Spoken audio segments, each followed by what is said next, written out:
Apa dia? Apa dia bang?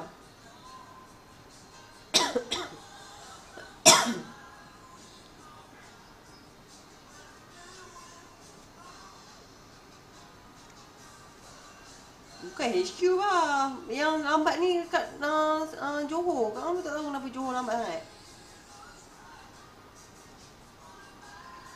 Dia cakap macam tu nak lepas tangan. Padahal sebenarnya kat kaunter tu, kaunter kena bagi dekat apa.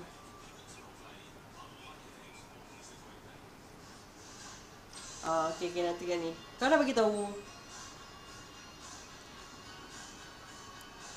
Okay, bang.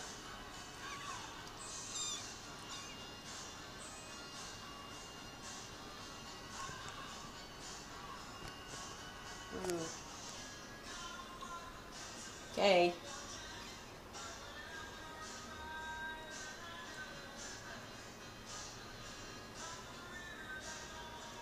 Okay. Okay lah.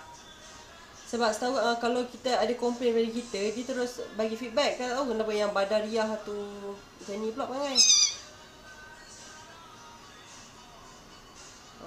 Okay lah. Alright. Bukan dia. Dia bahagian servis, bahagian kaunter je.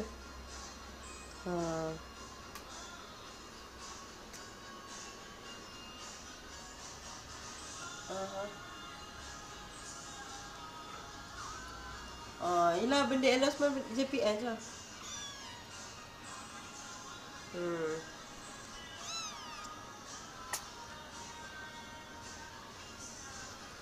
JPN yang lambat keluarkan benda tu.